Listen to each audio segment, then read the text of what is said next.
Hello बच्चों, welcome to the my YouTube channel educational point. तो स्वागत है आपका मेरे इस नए वीडियो में। आज हम लेके आए हैं क्लास 10th का हिंदी जीवन परिचय, जो कि यूपी बोर्ड एग्ज़ाम के लिए बहुत ही इंपॉर्टेंट है। क्लास 10th के बच्चे अगर 5 नंबर का ये जीवन परिचय आप इसे देख लेंगे तो आपके 5 नंबर पक्के हो जाएंगे। सूरदास का जीवन परिचय कई बार कई सन में कई बोर्ड एग्ज़ाम में पूछे गए हैं, तो हम आज इसी का देखेंगे, सूरदास का जीवन परिचय। तो सबसे पहले हम संक्षिप्त परिचय लेंगे। ठीक है, आपके 5 नंबर के पूछे जाते हैं। 2 नंबर में आपको प्रमुख रचनाओं का उल्लेख करना होता है और बाकी के 3 नंबर में आपको जीवन परिचय लिखना होता है।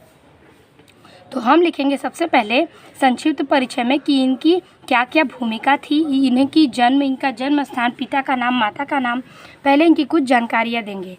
तो हम लिखेंगे संक्षिप्त परिचय में जन्म, जो कि था सन 1478 ईस्वी में। जन्म स्थान रुनकता। पिता रामदास सारस्वत, गुरु वल्लभाचार्य, माता जमुना दास बाई। भक्ति कृष्ण की भक्ति। मृत्यु थी इनकी 1583 ईस्वी में। तो ये है उनका कुछ संक्षिप्त परिचय। इसके बाद आपको लिखना है हेडिंग के साथ जीवन परिचय। चलिए देखते हैं हेडिंग के साथ जीवन परिचय। हेडिंग करेंगे जीवन परिचय और लिखेंगे कि सूरदास का जन्म आगरा से मथुरा जाने वाली सड़क पर रुनकता नामक ग्राम में बैसाखी मुदी पंचमी 5/1478 ईस्वी में हुआ था। मतलब सूरदास का जन्म आगरा के मथुरा जाने वाली सड़क पर रुनकता नामक ग्राम में हुआ था। ठीक है, सन 1478 ईस्वी में। विद्वानों में इनके जन्माद्य होने के संबंध में मतभेद है। कुछ विद्वान का कहना है कि इनका जन्म स्थान वहाँ पर और उनका जन्म इस सन में नहीं हुआ था। तो इन सब बातों में क्या है, अभी भी मतभेद है। कुछ लोगों का विचार है कि सूर के काव्य में जैसा सजीव एवं स्वाभाविक चित्र मिलता है। ठीक है, कुछ लोगों का कहना है कि सारे कवि के अलावा जो सूर के काव्य में जैसा सजीव एवं स्वाभाविक चित्रण मिलता है, वैसा किसी जन्माध्यम से कभी भी कदापि संभव नहीं हो सकता है। वैसा किसी भी जन्माध्यम में कोई भी कवि का ये संभव नहीं हो सकता है। जनश्रुति के आधार पर वे इन्हें बाद में अंधा हुआ मानते थे। जनश्रुति के बाद जब इनका पता चला तो लोग इन्हें अंधा हुआ मानते थे। फिर हम लाइन चेंज करके लिखेंगे कि सूरदास सारस्वत ब्राह्मण परिवार में पैदा हुए थे। ठीक है, सूरदास एक ब्राह्मण परिवार में पैदा हुए थे। 18 वर्ष तक निकटवर्ती ग्राम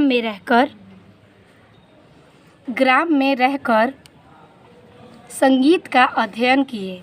सत्संग के प्रभाव से उन्हें धर्मशास्त्रों का ज्ञान हो गया। बचपन से ही विखत हो ये गऊ घाट में रहने हो गए। ठीक है, बचपन से ही वह दुख के कारण गऊ घाट में रहने लगे। ठीक है, जब वो गौ घाट में रहने लगे तो वल्लभाचार्य को इन्होंने एक स्वरचित पद सुनाया।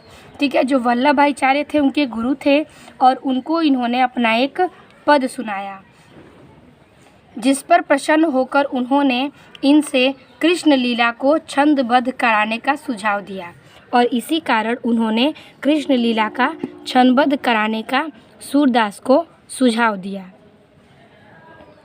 फिर आगे है कि वल्लभाचार्य के शिष्य बन गए। सूरदास वल्लभाचार्य के इसी प्रकार से शिष्य बन गए और वहीं गोवर्धन पर्वत पर बने श्रीनाथ जी के मंदिर में कीर्तन करने लगे। ठीक है, वहाँ पर गोवर्धन पर्वत पे श्रीनाथ जी का मंदिर था और वहाँ पे वो कीर्तन करने लगे। ठीक है, सूरदास जी अष्टछाप के सर्वश्रेष्ठ कवि हैं।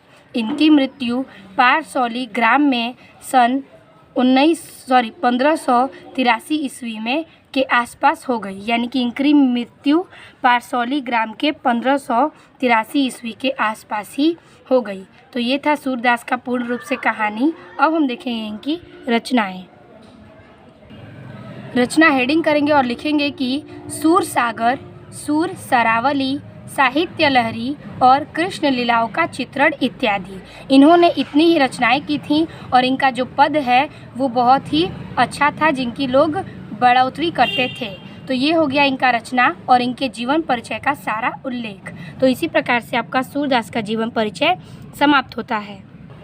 आई होप आपको वीडियो अच्छी लगी होगी और समझ में आया होगा। वीडियो अच्छी लगी हो तो लाइक कमेंट अपने दोस्तों को शेयर कीजिएगा। मिलते हैं आपसे ऐसे ही नए वीडियो में, तब तक के लिए धन्यवाद।